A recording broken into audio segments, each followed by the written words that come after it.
कथा अगर श्रवण करना है तो हनुमान जी की कृपा बहुत आवश्यक है। किस लिए? मैंने प्रारंभ में बताया था कि जब श्री राम जाने लगे स्वधाम लीला पूरी करके, तो हनुमान जी महाराज ने यह कह दिया था कि मैं आपके साथ नहीं जाऊंगा, मैं इस पृथ्वी पे रहूंगा। क्यों रहेंगे? बोले प्रभु चरित्र सुनवे को रसिया, मुझे आपके चरित्रों में बड़ा आनंद आता है, बहुत आनंद आता है जब कोई आपके चरित्र गाए। और इसीलिए आप देखते जब कथा होती है तो हनुमान जी महाराज को स्थान दिया जाता है, क्योंकि कलयुग में आज भी हनुमान जी महाराज इसी पृथ्वी पर हैं। अब वो गुप्त रूप में आते हैं, क्योंकि हम सब अधिकारी नहीं है उनका दर्शन कर सके, ऐसे हम लोगों के भाग्य नहीं है, तो गुप्त रूप से आते हैं और कथा श्रवण करते हैं। डेफिनेटली वो यहाँ पर भी हैं। अब हमारे नेत्र नहीं है। एक बार की बात है, संत एकनाथ जी भगवान राम की कथा सुना रहे थे अशोक वाटिका का, जहाँ सीता जी को हरण के बाद में। उस वाटिका वो है जहाँ श्री राम से पहली बार मिली है, और अशोक वाटिका वो है जहाँ हनुमान जी से माँ जानकी पहली बार मिली है। रावण की लंका में अशोक वाटिका है। तो अशोक वाटिका में वर्णन कर रहे थे कि माँ जानकी बैठी हैं, वहाँ पुष्प खिले हुए हैं, वहाँ सब सफेद पुष्प हैं, वाइट पुष्प हैं। हनुमान जी कथा सुन रहे थे, खड़े हो गए बीच में ही, स्वामी जी क्षमा करना, हम आपको बीच में रोक रहे हैं। ये नियम है, कथा के बीच में रोकना नहीं चाहिए कभी।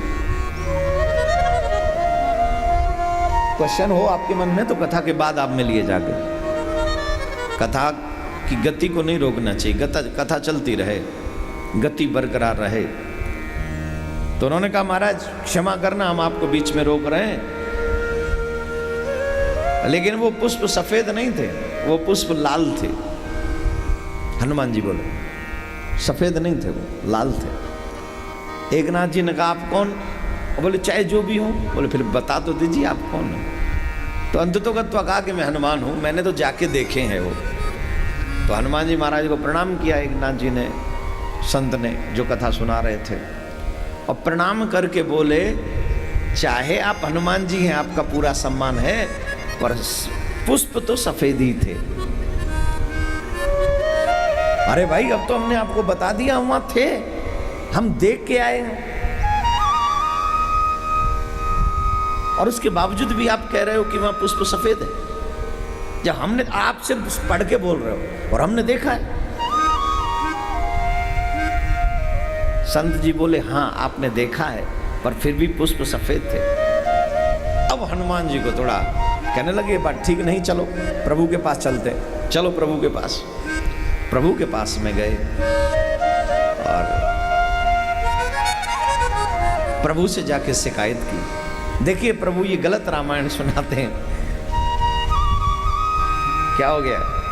बोले महाराज ये कह रहे हैं कि अशोक वाटिका में सफेद पुष्प थे, जबकि मैं गया और मैंने देखा कि अशोक वाटिका में लाल पुष्प है। तो ये झूठ बोल रहे हैं। जब मैंने कहा भी कि चलो इसे सुधार लो, रंग ही तो सुधारना है, पुष्प तो थे ही, रंग सुधारना है, आप लाल कर लो। तो कहते नहीं पुष्प तो सफेद ही थे, अभी भी जिद कर रहे हैं। तो आप बताइए प्रभु। राम जी बोले हमसे मत पूछो, जानकी से पूछो, ये ज्यादा रही, हम तो उधर गए ही नहीं। तो सीता मैया बैठी थी, माँ आप बताओ पुष्प लाल थे ना? सीता मैया ने कहा पुष्प तो सफेद ही थे। तो मां मुझे लाल क्यों दिख रहे थे? बोले पुत्र उस समय आपके नेत्रों में रावण के प्रति क्रोध था, तो आपके नेत्रों में जो क्रोध था उसकी वजह से आपको पुष्प जो है वो लाल दिख रहे थे, बाकी पुष्प तो सफेद थे। आपके नेत्रों में क्रोध था, ये बात सोच के कि मेरी माँ यहाँ दुख पा रही है, तो आपका देखने का नजरिया जो था वो अलग था। भक्त कैसा होना चाहिए? जो हर स्थिति में अपने भगवान के प्रति पॉजिटिव रहे। भगवान की स्थिति को देख के सुख दुख आता है, अपनी स्थिति को देख के सुख दुख नहीं आता है। आप अपना दुखड़ा राम जी को जाके सुनाते हो, ये लाखों बार होता है, पर कभी राम जी का भी दुखड़ा सुन के रो लिया करो, ये कभी कभी होता है। हनुमान जी अपने दुखड़े से नहीं दुखी होते। हनुमान जी को तो ऐसा कोई दुख ही नहीं है जिससे हनुमान जी दुखी हो सके। ये दुख तो श्री राम जी का है कि मां जानकी दूर है, तो क्रोध भी किस पे? रावण पे। अब हनुमान जी का और रावण का तो कोई शत्रुता है नहीं, कुछ बिगाड़ा तो है नहीं रावण ने हनुमान जी का। लेकिन लंका जला डाली किसके लिए? बोले जो मेरे प्रभु का सगा नहीं हो सका वो मेरा सगा कैसे हो सकता है? मैं प्रभु का हूं, मैं दुनिया का नहीं हूं, मैं प्रभु का हूं, मैं अपने हरि का हूं। और ये कंफर्म है भाई, जो धर्म का नहीं हो सकता, जो भगवान का नहीं हो सकता, वो किसी का सगा नहीं हो सकता, किसी का भी नहीं। जो लोग कहते हैं ना माई फैमिली, माई परिवार, माई फैमिली, ये झूठ है। कंफर्म ये है कि तेरी फैमिली भी धोखा है, तू भी एक धोखा है। ये फैमिली वाले भी तुझे दगा दे जाएंगे और तू भी इनको दगा देकर एक दिन चला जाएगा, लेकिन मेरे प्रभु न तूने कभी प्रभु को दगा दे सकता है। तू दे तो रहा है अपने आप को। भगवान तो तेरे कल्याण के लिए 24 घंटे खड़े हैं। तू जब उनके पास जाएगा तो वो तेरा कल्याण कर देंगे। हनुमान की तरह भक्ति दृढ़ हो, रोना हो तो श्री राम के दुख में, और हंसना हो, आनंद में रहना हो तो भगवान के आनंद में सम्मिलित हो जाइए। मैं हमेशा कहता हूं, आपने भक्त भी देखे होंगे जो भक्ति भी करते हैं, पर हनुमत के जैसा कोई भक्त नहीं होगा। एक प्रसंग आता है, एक दिन सीता माँ श्रृंगार कर रही थी, तो माता बहन सिंदूर, इसमें ये जो किताब है ना, आजकल की मॉडर्न बहनें कहती हैं सिंदूर क्यों लगाएं, मांग क्यों भरें, ये इसका भी जवाब है इसमें, ले लेना। ये प्रचार करना पड़ेगा ना, हमारा प्रचार और कौन करेगा?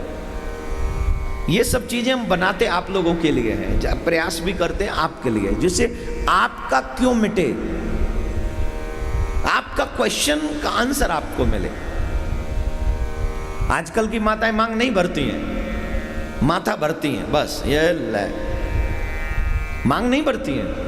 और जो पुराने जमाने की माँ उनको देखो मांग पूरी भरती हैं। आजकल की माँ तो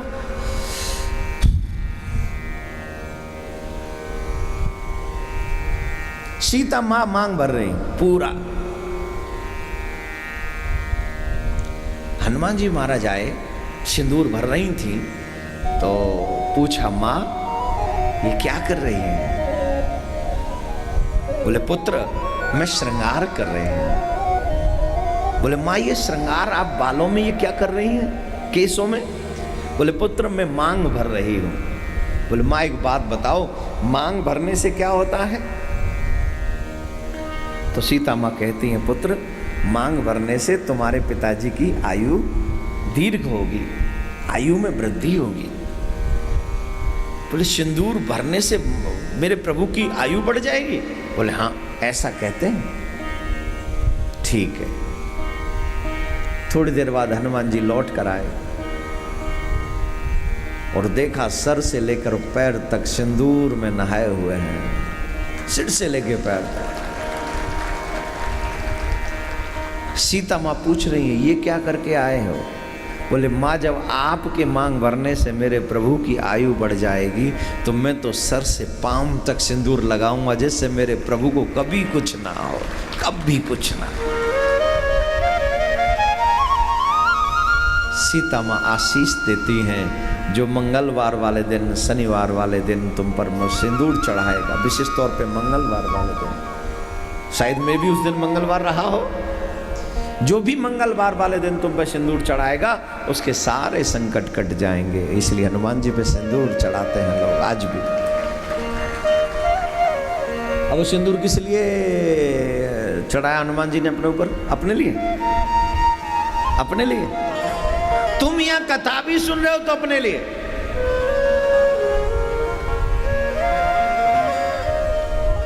हाँ जी कि ना जी? बोलो किसके लिए कथा सुन रहे हो? अपने लिए कि भगवान के लिए? अपने लिए। कुंभ में आए, कुछ स्नान हो जाए, कुछ धर्म हो जाए, कुछ अपना कल्याण हो जाए, ये ठीक है, जरूरी है, मानव जीवन इसी के लिए मिला है।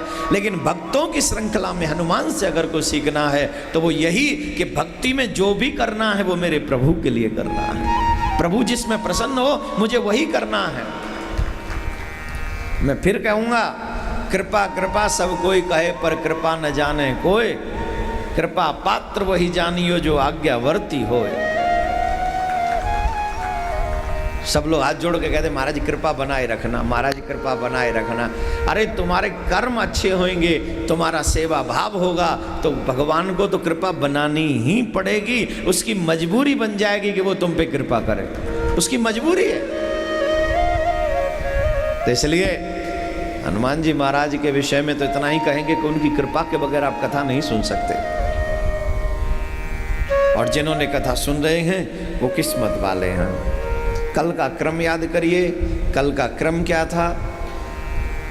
भगवान श्री राम केवट से अनुग्रह करते हैं, हमें उस पार कर दो।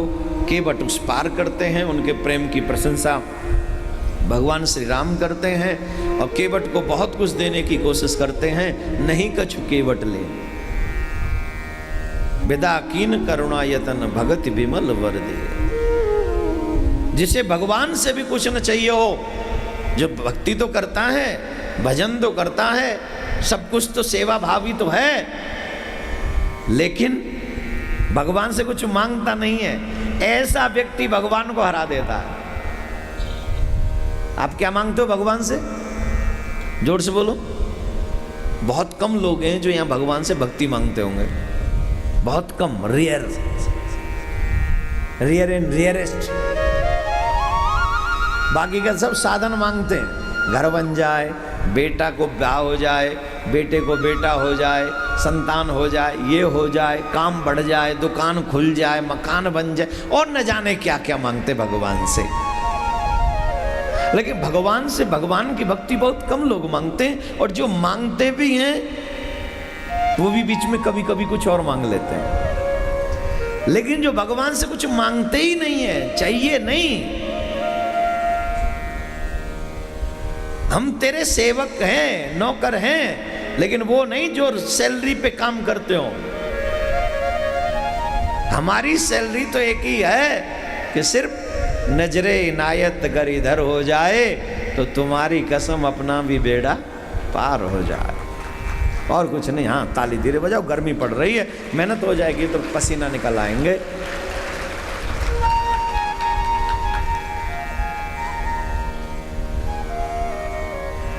केवट ने कुछ नहीं मांगा, चाहता तो कह देता भक्ति दे दो, औरों ने भी तो मांग ली भक्ति, इन्होंने तो मांगी भी नहीं। फिर भी हनुमान जी ने भक्ति, अब भगवान राम ने अपने आप विमल भक्ति प्रदान करी, तुम्हारा कल्याण हो, बंधन में बंध गए। भगवान श्री राम आगे जाते हैं प्रयागराज में, भरद्वाज ऋषि से मिलते हैं, फिर आगे जाते हैं और भरद्वाज ऋषि से मिलकर फिर वाल्मीकि ऋषि से मिलते हैं, और वाल्मीकि ऋषि से मिलकर पूछते हैं कि मुझे कहाँ रहना चाहिए, कृपा करके बता दीजिए। तब वाल्मीकि ऋषि कहते हैं, बड़े अजीब सा प्रश्न कर दिया प्रभु, गजब का प्रश्न है। आप पूछ रहे मैं कहाँ रहूँ, मुझे एक और बात पूछनी है, आप कहाँ नहीं हो? जहाँ आप नहीं हो वहीं मैं आपका स्थान बता देता हूँ, बताइए आप कहाँ नहीं हो? भगवान कहाँ नहीं है? हरि व्यापक सर्वत्र समाना, प्रेम से प्रकट होई में जाना। हरि व्यापक सर्वत्र समाना, प्रेम से प्रकट होई में जाना। हरि व्यापक सर्वत्र समाना, प्रेम से प्रकट होई में जाना। जाकी रही भावना जैसे, प्रभु मूर्ति देखी दिन कैसे। जाकी रही भावना जैसे, प्रभु मूर्ति देखी दिन कैसे। जिनके श्रवण समुद्र समाना, कथा तुम्हारे सुभग सरदाना, जिनके श्रवण समुद्र समाना, कथा तुम्हारे सुभग सरदाना। हो भरहि निरंतर होहि न पूरे, भरहि निरंतर होहि न पूरे, राम दूतिन के ग्रह दूरे, तिन के ग्रह। वाल्मीकि जी कह रहे महाराज आप कहाँ नहीं हो? इस संसार में ऐसा कोई स्थान नहीं है जहां पर आपका वास नहीं। हर स्थान में, हर प्लेस पे आप हो, चाहे वो जड़ हो चाहे वो चैतन्य हो। प्रमाण के तौर पे प्रहलाद जी महाराज ने भगवान नरसिंह को खंबे से फाड़ के बाहर निकलवा लिया। प्रमाण है, सिर्फ प्रमाण दे रहा हूं, उदाहरण दे रहा हूं, एग्जाम्पल दे रहा हूं। अगर कोई कहे कि भगवान सिर्फ चैतन्य में ही है, जड़ में नहीं है, तो मिथ्या हो जाएगा, उसका वचन झूठा हो जाएगा। खम्मा जड़ है जिसमें से भगवान नरसिंह प्रकट हो गए। सिर्फ 2 पग वालों में ही है, यह भी मृतक हो जाएगा। हर जगह व्याप्त, हरि व्यापक सर्वत्र समाना। आप हर जगह व्याप्त हैं प्रभु, हर जगह मौजूद हैं आप। पर फिर भी और कहां रहे? बोले जिनके श्रवण समुद्र समाना, जो आपकी कथा को श्रवण करने के लिए लालायत रहते हैं। बहुत से लोग कहते हैं ना हम कथा क्यों सुने, कथा क्यों सुने। अरे ये भी एक स्थान है जहां भगवान दौड़े चले आते हैं। जो लोग कथा के लालची होते हैं, परमात्मा उनके हृदय में घर कर लेता है, वहां वास करता है। और अनेकों सरताएं उस समुद्र में समा जाती हैं तो भी समुद्र तृप्त नहीं होता। भराई निरंतर हो ही न पूरे। आपने तालाब देखा होगा, आपने वो कुआं देखा होगा, आपने नदी देखी होंगी। थोड़ी सी एक्स्ट्रा बारिश आ जाए तो महाराज उफन जाती है, बाढ़ आ जाती है। और बाढ़ आती नहीं, कई गांवों को डुबा जाती है। हाँ जी कि ना जी? बोलिए। थोड़ी सी बारिश उन नदियों से, तालाबों से, कुओं से बर्दाश्त नहीं होती, गड़बड़ कर देती हैं, डुबा देती हैं लोगों को। लेकिन समुद्र में कभी बाढ़ आती है क्या? जवाब दो, किसी समुद्र में बाढ़ आती है देखी आपने? बाढ़ नहीं आती है। वहां जब आती है तो, और उसके लिए बारिश की जरूरत नहीं है। जिन नदियों में बाढ़ आती है वो नदियां जाके सागर में मिल जाते हैं। प्रथम बार श्री प्रियाकांत जू मंदिर में श्री कृष्ण जन्माष्टमी महोत्सव। आओ चले श्री प्रियाकांत जू मंदिर वृंदावन, जहां अवतरित होंगे हमारे आराध्य भगवान श्री कृष्ण। श्री कृष्ण जन्माष्टमी महोत्सव के उपलक्ष्य में श्रद्धेय श्री देवकी नंदन ठाकुर जी महाराज के पावन सानिध्य एवं विश्व शांति सेवा चैरिटेबल ट्रस्ट के तत्वाधान में शांति सेवा धाम वृंदावन मथुरा में आयोजित 108 श्रीमद् भागवत कथा का विशाल आयोजन 18 अगस्त से 24 अगस्त 2016 तक दोपहर 3 बजे से शाम 6 बजे तक एवं 25 अगस्त को श्री कृष्ण जन्माष्टमी महोत्सव का सीधा प्रसारण रात्रि 9:30 से रात्रि 1 बजे तक केवल आस्था चैनल पर। आप सभी भक्त इस भव्य कार्यक्रम में यजमान बनने का पुण्य लाभ प्राप्त कर सकते हैं। अधिक जानकारी के लिए संपर्क करें 0735 111 221।